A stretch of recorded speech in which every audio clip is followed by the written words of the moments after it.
Ratu tinggal di kastil yang indah. Dia memiliki seorang putri yang dia impikan. Anak itu berambut hitam dan berkulit putih.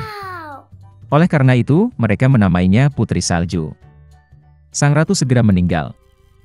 Raja tidak bersedih lama, setahun kemudian dia membawa ratu baru ke istana. Dia cantik tapi pemarah. Wanita itu membawa cermin ajaib. Setiap hari dia mengagumi bayangannya di dalam dirinya dan menanyakan pertanyaan yang sama, siapa yang paling cantik di dunia? Cermin selalu mengatakan yang sebenarnya. Karena itu, dengan jujur memuji kecantikan ratu, dan wanita itu berseri-seri dengan kebahagiaan. Putri Salju tumbuh, dan setiap tahun kecantikannya berkembang lebih cerah. Dan sekarang, sekali lagi, berbicara ke cermin, ratu mendengar sebagai jawaban bahwa sekarang dia bukan yang tercantik di dunia, tetapi Putri Salju. Ratu tidak akan menanggung ini di istananya sendiri. Dia memerintahkan pelayannya yang setia untuk memimpin sang putri ke semak belukar yang tidak bisa ditembus dan membunuh. Tetapi pelayan itu tidak bisa, bahkan demi ratu, membunuh gadis manis itu. Dia membawa sang putri ke dalam hutan yang gelap dan membiarkannya pergi. Dan dia sendiri kembali ke kastil dan memberitahu ratu bahwa dia telah mengikuti perintahnya. Untuk waktu yang lama, sang putri mengembara di hutan, di sepanjang jalan dia dibantu oleh semua jenis penghuni hutan. Putri Salju sangat baik kepada mereka, dan karena itu mereka menjadi teman yang kuat. Menjelang malam, sang putri secara tidak sengaja menemukan sebuah rumah kecil. Dia masuk ke dalamnya dan melihat bahwa tidak ada seorang pun di rumah itu. Meja itu disiapkan untuk 7 orang, dan ada 7 dipan di kamar tidur. Dan semua yang ada di rumah ini sangat kecil. Oleh karena itu, Putri Salju menyadari bahwa 7 orang kecil tinggal di sini. Setelah perjalanan yang panjang dan sulit, dia berbaring di salah satu tempat tidur dan tertidur lelap. 7 kurcaci pulang larut malam. Mereka sangat terkejut dengan kemunculan tamu yang tak terduga. Putri Salju tidur begitu menawan sehingga para kurcaci memutuskan untuk membiarkannya tidur, dan tidak membangunkannya. Pagi telah tiba. Putri Salju terbangun, melihat 7 kurcaci dan ketakutan. Tapi mereka menyayanginya, dan gadis itu bercerita tentang masalahnya. Mereka segera menyukai Putri Salju, dan para kurcaci mengundangnya untuk tinggal bersama mereka. Selain itu, dia setuju untuk mengurus rumah, memasak, mencuci, dan membersihkan. Setiap pagi para gnome pergi ke pegunungan untuk menambang emas dan batu mulia, dan kembali larut malam. Berangkat kerja, mereka memperingatkan Putri Salju agar dia takut pada ibu tiri yang jahat dan tidak membuka pintu untuk orang asing.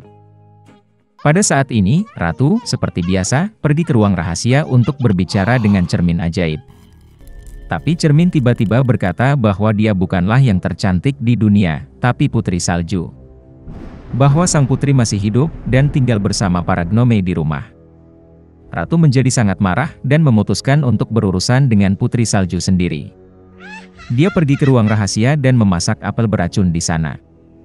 Sangat indah di luar, tetapi jika seseorang makan bahkan sepotong, dia pasti akan mati. Ketika apel sudah siap, Ratu berubah menjadi pedagang tua dan datang ke rumah para kurcaci. Melihat wanita tua yang manis itu, Putri Salju merasa kasihan padanya. Dia tidak curiga dan meninggalkan rumah. Wanita tua itu memperlakukan gadis itu dengan apel yang matang, dan berkata bahwa jika dia makan apel ini, dia akan tetap muda dan cantik selamanya. Putri Salju mempercayainya, dan begitu dia menggigit apel, dia jatuh mati dan berhenti bernapas. Ratu yang puas pergi ke istana. Di malam hari, para kurcaci kembali dari pekerjaan, dan melihat Putri Salju terbaring di tanah. Dia tidak bernapas. Mereka terisak-isak begitu keras dan meratap hingga teriakan mereka didengar oleh pangeran tampan itu, yang sedang berburu di hutan di dekatnya. Menarik baginya, lolongan macam apa yang muncul yang membuat takut semua hewan. Dan ketika pangeran menemukan rumah para kurcaci, dia melihat Putri Salju. Dia sangat cantik sehingga pangeran muda segera jatuh cinta padanya. Dia membujuk para kurcaci untuk membawanya ke kastil, karena di sana dia memiliki dokter yang dapat menyembuhkan Putri Salju. Para kurcaci mengizinkannya. Kemudian pangeran memerintahkan para pelayannya untuk menggendong sang putri di pundak mereka. Dan ketika mereka menggendongnya, kebetulan para pelayan tersandung pada semak, dan dari gegar otak sepotong apel beracun jatuh dari mulut Putri Salju, dan dia bangun. Melihat pangeran muda, gadis itu pun jatuh cinta padanya dan setuju untuk menikah dengannya. Mereka juga mengundang ibu tiri jahat mereka ke pesta pernikahan. Karena marah karena Putri Salju masih hidup, dan sekarang umur panjang dan bahagia menunggunya, Ratu memecahkan cermin ajaib dan tidak pernah melihatnya lagi.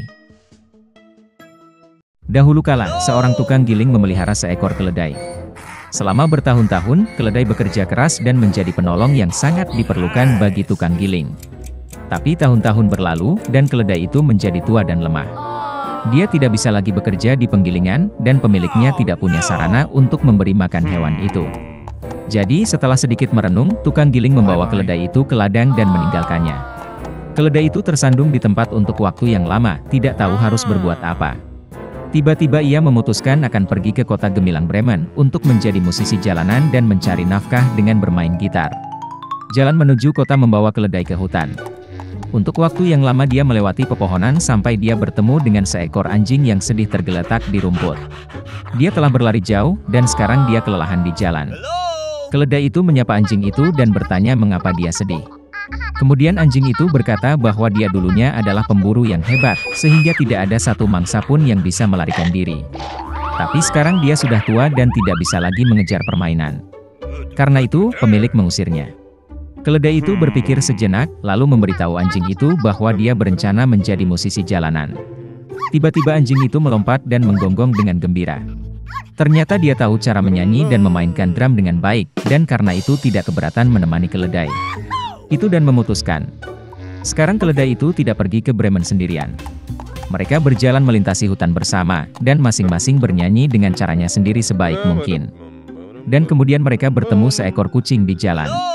Dia sangat sedih karena teman yang baru berteman tidak bisa lewat. Mereka mulai bertanya kepada kucing itu mengapa dia begitu tidak bahagia.